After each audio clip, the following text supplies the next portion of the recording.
Bonjour, je vous propose aujourd'hui de de vous montrer comment faire ce châle au crochet. C'est un châle qui est réalisé, donc qui est issu du catalogue Wooladict 10 de Longyard. Et vous verrez dans ce catalogue, il y a plein de modèles au crochet. Donc pour les crocheteuses, c'est vraiment sympa. Alors ce châle, il est crocheté avec ce superbe fil, c'est le fil Sunshine Color. C'est un fil qui est 100% coton biologique mercerisé et il est décliné dans dans un très joli dégradé de couleurs. Là, c'est la couleur 353. Alors, pour réaliser ce châle, il vous faut 6 pelotes de Sunshine Color et un crochet numéro 6. Vous verrez, il est vraiment accessible pour les débutantes parce que ce châle va être fait uniquement en mailles serrées et mailles en l'air. Allez, c'est parti, on démarre le châle. Vous aurez, je vous mets bien sûr dans la description de la vidéo, le lien pour avoir les explications écrites du châle et le lien vers le fil et le catalogue. Alors, on va démarrer par un nœud coulant. Donc pour faire votre nœud coulant, vous faites un tour autour de vos doigts et vous allez attraper le fil qui passe derrière. Et voilà. Alors, on démarre avec 2 mailles en l'air. Donc, 1 et 2. Et dans la première maille en l'air, on va aller faire... Donc, la première, celle de tout début, on va aller faire une maille serrée. Donc, je ramène une boucle. Je fais un jeté et je passe à travers les deux. Voilà, on a fait notre maille serrée de départ. Ensuite, je fais une maille en l'air pour pouvoir tourner. Je tourne. Et là, dans notre maille serrée, on va aller faire. Donc, vous prenez bien les 2 brins de la maille serrée, donc vous piquez bien pour avoir les 2 comme ça. Vous faites une maille serrée, une maille en l'air et une maille serrée. Vous voyez, donc on a bien la maille serrée, voilà, la maille serrée, une maille en l'air, une maille serrée. Et je fais une maille en l'air pour tourner. Donc tout le long, on va finir nos rangs par une maille en l'air pour pouvoir pour monter et tourner. Je retourne et je fais une maille serrée dans la première maille serrée. Donc on la voit bien, elle est juste là. Je pique, je ramène une maille serrée. Ensuite, je fais une maille en l'air. Et je fais une maille en l'air et je fais une maille serrée dans la maille en l'air. Donc, on avait 2 mailles serrées, donc je vais bien dans la maille en l'air. Vous voyez, on la voit là, la maille en l'air. Hop, je fais une maille serrée. Et je refais une maille en l'air. Et je refais une maille serrée dans la dernière maille serrée de votre rang. C'est-à-dire qu'à chaque début de rang et chaque fin de rang, vous allez avoir une maille serrée. Donc, on prend bien les 2 brins et je fais une maille serrée. Je fais une maille en l'air, je retourne. Et alors là, c'est important de bien identifier vos mailles serrées. Alors, j'ai enlevé mon crochet parce que, en fait, c'est le début qui va être, si vous n'avez pas trop l'habitude. Voilà. Ce qui est important, c'est de bien voir où sont vos mailles serrées et vos mailles en l'air. Vous voyez, les mailles serrées, ça fait un petit V comme ça qui part dans le tronc d'en dessous. Donc, on a notre petit V de la première maille serrée. Ensuite, on a la maille en l'air. Le deuxième petit V de la maille serrée suivante. Et la maille en l'air avec son petit espace. Et notre dernière maille serrée. Donc, on va faire... Ensuite, ce rang, il va être répété tout le temps. C'est-à-dire qu'on fait... Donc, on a fait la maille en l'air pour tourner. Je fais une maille serrée dans ma première maille serrée. Et ensuite, je fais une maille en l'air. Et ce qui est important, c'est de piquer tout le temps dans l'arceau fait par la maille en l'air. Vous voyez, là, j'ai ma maille serrée, ça fait le V. et je pique là. Une maille serrée, une maille en l'air. Je vais dans l'autre petit arceau, une maille serrée, une maille en l'air. Et je pique. Alors c'est là où il ne faut pas se tromper quand on débute. C'est vrai que la première maille serrée, elle est un petit peu écrasée. Mais il faut bien terminer le rang par cette maille serrée, par cette dernière maille serrée du rang. Hop. Voilà.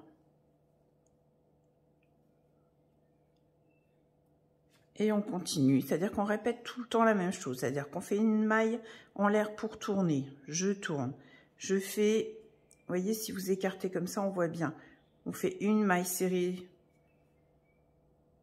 au bord et ensuite une maille en l'air et une maille serrée, vous voyez, on les voit là, une maille serrée dans l'arceau, une maille en l'air, une maille serrée dans l'arceau.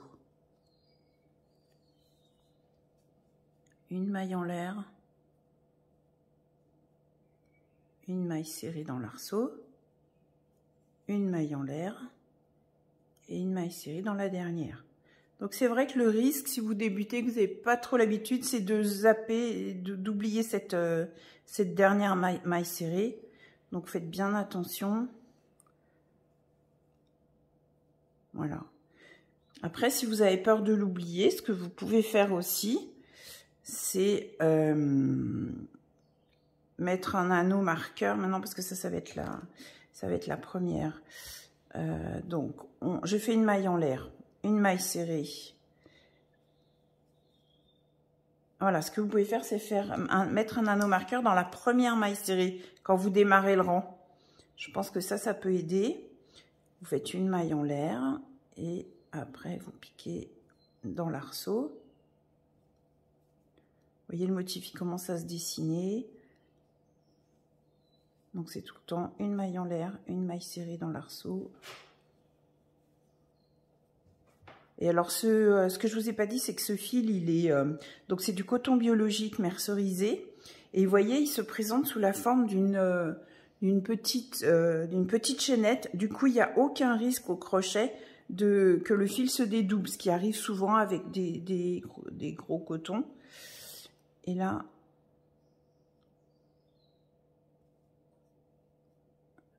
la maille serrée dans la dernière.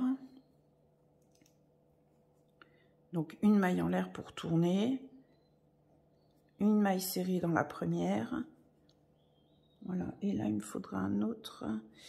Je vais mettre un marqueur, comme ça je vous montre pour la petite astuce pour pas oublier cette première maille qui est vraiment le risque. Alors, voilà, j'ai trouvé mon anneau marqueur. Donc, ce qui est pas mal, si vous avez peur d'oublier, de ne pas repérer les premières, les dernières, c'est de mettre un anneau marqueur dès que vous avez fait votre première maille serrée. Donc ensuite, on enchaîne une maille en l'air, une maille serrée, une maille en l'air.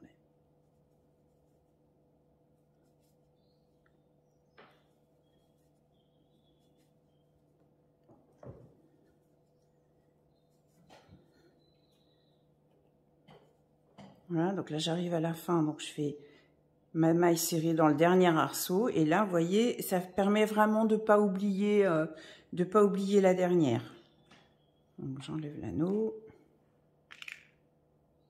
j'oublie pas ma maille en l'air, il faut vraiment faire une maille en l'air entre chaque maille serrée, une maille en l'air pour tourner et là je fais ma première maille serrée du rang et je la marque. Je pense que comme ça, vraiment, il n'y a aucun risque d'oublier. Sinon, votre châle, il ne va pas partir. Vous allez manquer de maille. Il va pas avoir la forme triangulaire qu'il devrait avoir. Voilà. Donc, vous voyez, c'est vraiment simple. C'est une maille en l'air, une maille serrée. Le seul risque, c'est de ne pas repérer celle du début et de la fin. Et au début, c'est vrai que les premiers rangs, on ne voit pas bien les arceaux, mais voilà. Et donc là, j'ai ma maille serrée repérée. Je peux même faire ma maille serrée sans enlever le marqueur. Et voilà. Donc vous voyez la forme que ça donne, c'est super joli. Donc vous avez votre châle qui part bien, à condition de ne pas avoir oublié les mailles serrées de début. Vous avez votre châle qui part comme ça en triangle. Et on voit bien, donc du coup, vous avez des mailles serrées, des espaces. Voilà, je vais en faire un petit peu pour monter un petit peu le châle.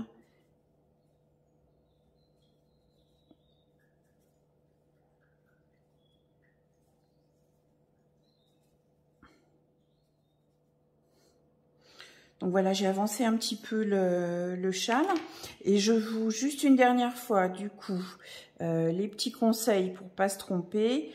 Les difficultés, elles sont bien sûr sur les extrémités pour pas oublier les dernières mailles serrées. Donc quand on arrive à la fin, il faut, si vous avez mis l'anneau marqueur, c'est parfait. Vous voyez, là, on a bien encore un arceau.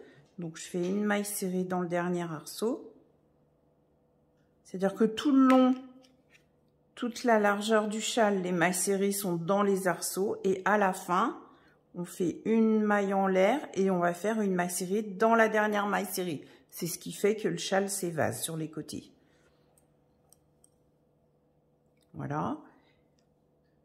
Et c'est pareil, quand on démarre le rang, on monte pour faire une maille en l'air et on va faire une maille serrée. Avant d'attaquer les mailles serrées dans les arceaux, là on les voit bien, on va faire d'abord une maille serrée dans la première maille serrée. Donc je me retourne et je vais pas dans l'arceau, mais je fais bien une maille serrée dans la première maille serrée. Et on n'oublie pas les mailles en l'air entre chaque maille serrée. Et là on part dans les arceaux. Une maille en l'air, une maille serrée. Voilà. Pour faire le châle, du coup, il vous suffit de continuer comme ça, de cette façon, et ça monte tout seul. Et vous voyez, ça fait quelque chose de très souple. Et les couleurs sont superbes. Le châle, les rayons vont monter au fur et à mesure. Voilà, j'espère que ce tuto vous a plu. Vous avez tous les liens dans la description, lien pour la laine, lien pour le catalogue. Vous pourrez télécharger aussi les explications écrites. Et si ça vous a plu, je vous invite à vous abonner, à mettre un petit like sur la vidéo et je vous dis à bientôt. Bonne journée!